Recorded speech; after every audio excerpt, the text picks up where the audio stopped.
Hello बच्चों, let's start the question. The question says which is not ductless gland. ठीक है, इनमें से कौन सा ductless gland नहीं है? Option A testis, option B submaxillary, option C ovary और is option D pituitary. So सबसे पहले हम चलते हैं अपने key concept की तरफ. What is the key concept of this question? The key concept of this question is glands. ठीक है, now what do you mean by glands? तो ग्लैंड्स आपके वो ऑर्गन्स हैं जो ग्रुप ऑफ सिक्रीटिंग सेल से बने होते हैं. ठीक है, यहाँ पे मैं लिख देती हूँ, ग्लैंड्स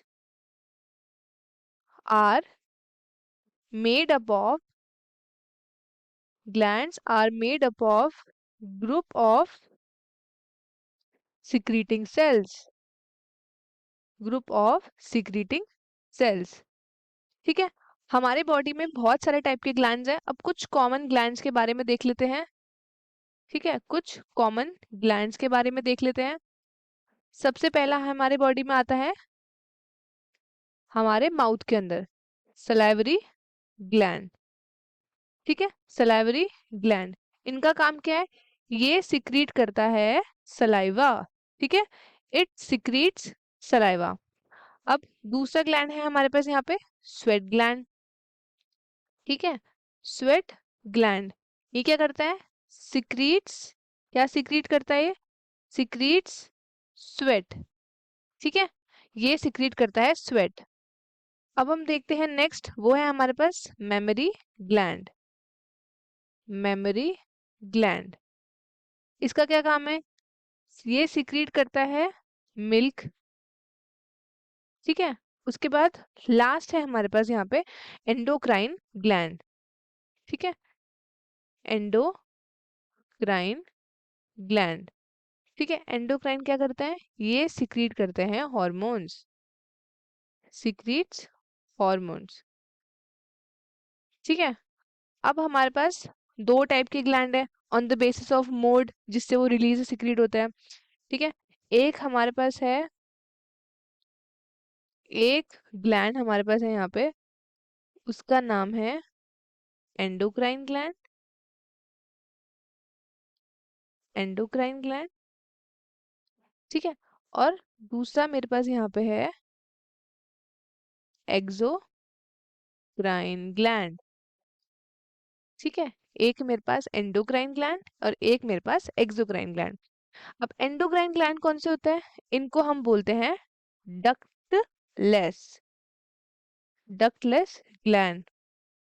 अब इन्हें डक्टलेस क्यों बोला जाता है? क्योंकि इनके पास कोई भी ट्यूब नहीं है. ये डायरेक्ट क्या करते हैं? ब्लड में अपने आप को छोड़ देते हैं, अपने हॉर्मोन्स ब्लड में छोड़ देते हैं. ठीक है, और फिर ब्लड इनको कैरी करता है different different various part of the body में. अब हम बात करते हैं एक्सोक्राइन ग्लैंड की तरफ. तो इनमें क्या होता है? इनमें होते हैं डक्ट्स. ठीक है, ये डक्ट्स के थ्रू क्या करता है? पूरी बॉडी में कैरिड आउट होते हैं. जैसे कि इनका एग्जाम्पल क्या हो सकता है? इनका एग्जाम्पल है, यहाँ पे मैं लिख रही हूँ, एंडोक्राइन ग्लैंड का एग्जाम्पल मैं लिख दूंगी, और एक्सोक्राइन का. एक्सोक्राइन का तो वही है, जैसे कि स्वेट वगैरह हो गए, ठीक है, मिल्क वगैरह हो गए, तो ये सारे आपके एक्सोक्राइन ग्लैंड्स हो गए. ठीक है, अब हम बात करते हैं एंडोक्राइन ग्लैंड की. तो एंडोक्राइन ग्लैंड का एग्जाम्पल सबसे पहले मैं लिखती हूँ यहाँ पे हाइपोथैलेमस. ठीक है, हाइपोथैलेमस, एड्रिनल. ठीक है, एड्रिनल हो गया आपका, टेस्टिस, ओवरी, पिट्यूटरी, एक्सेट्रा. ठीक है, तो ये है हमारे पास एंडोक्राइन ग्लैंड. हमसे क्वेश्चन में क्या पूछा है? हमसे पूछा है विच इज नॉट डक्टलेस. इनमें से डक्टलेस कौन है, कौन नहीं है? ठीक है, तो ऑब्वियसली कौन सा? टेस्टिस तो अभी हमने देखा, टेस्टिस हमारा क्या है? डक्टलेस है. ठीक है, फिर उसके बाद सब मैक्सिलरी. सब मैक्सिलरी क्या होता है? सब मैक्सिलरी बेसिकली आपके एक्सोक्राइन ग्लैंड्स हैं. ठीक है, जो आपके लोकेट होता है सब मैंडिबुलर रीजन में, जो ये आपके ट्राइंगल ऑफ नेक होता है ना, वहां पे प्रेजेंट होता है. इसका फंक्शन क्या है ये देख लेते हैं अभी हम. सब मैक्सिलरी, सब मैक्सिलरी.